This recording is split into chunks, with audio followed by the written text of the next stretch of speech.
Good morning students.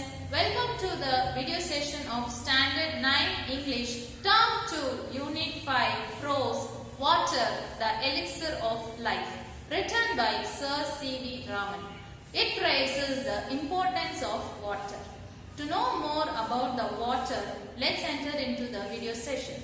Hello children. Welcome to the video session of Standard 9 English Term 2 Prose Unit 5 Water, the Elixir of Life, written by Sir C.V. Raman.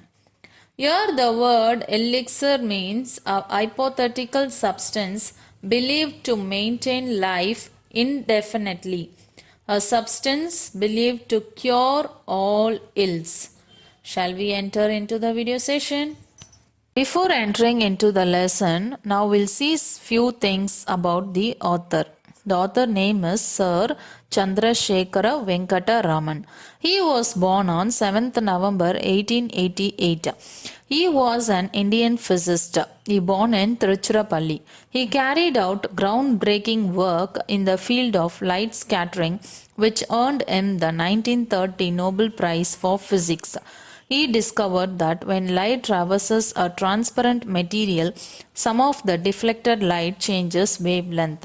This phenomenon, subsequently known as Raman scattering, results from the Raman effect, and to commemorate it, February 28 is celebrated as National Science Day. In 1954, India honored him with its highest civilian award, the Bharat Ratna. In the essay Water, the Elixir of Life, Sir C.V. Raman praises the importance of water, which is the life-giving force to all. The scientist says that man attempted to seek an imaginary elixir of life, the divine Amrita, to confer him immortality, but it ended with vain. According to him, water is the true elixir of life. One day he stood on the line that separated the Libyan desert from the valley of Nile in Egypt. On one side he could see the Libyan desert where there is no existence of life. It is a desert because of the shortage of water. On the other side he could see the fertile areas crowded with people. This remarkable difference is brought out by the Nile River. From its source till it flows down into the Mediterranean Sea, the Nile River makes land fertile and life happy.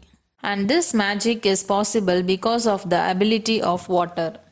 Further, the author C.V. Raman speaks of the importance of the water stream or pond is a pleasing sight.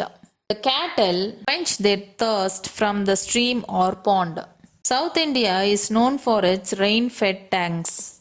They are full, they cheer us. They are not maintained properly. They are shallow and often misused. If these tanks and ponds were not there, South India will be desert.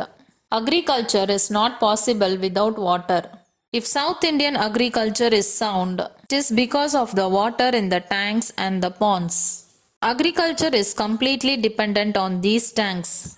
Some of these tanks are large enough so that the sun rise or set can be seen over one of them.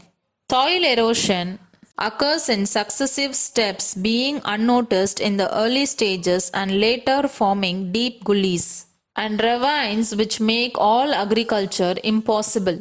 Heavy rains are the prime reason for soil erosion.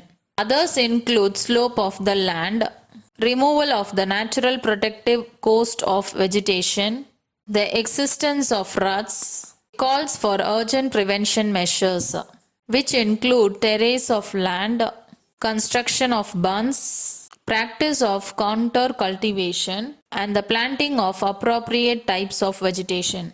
In India, afforestation has to be checked, and planting of suitable trees in every possible area, and the development of what one can call civilized forest, as distinguished from wild and untamed jungle, should be carried out. Such plantation would directly and indirectly prove a source of untold part of the country. The sources of water reflects the mood of the hour, being bright and gay. When the sun shines, turning to dark and gay, when the sun shines and turning to dark and gloomy, When the sun is overcast, he says that water adds beauty to the countryside. Water in stream or pond is pleasing sight. South India is known for its tanks and ponds. In Mysore, rice is given in mead because of the presence of these tanks. Some tanks are unimaginable large. To see the sunrise and sunset in them is a beautiful sight. He compares water in landscape to the eyes in human face. When the sky shines, the water reflects the bright and gay sun. When the sky is overcast, it looks dark and gloomy.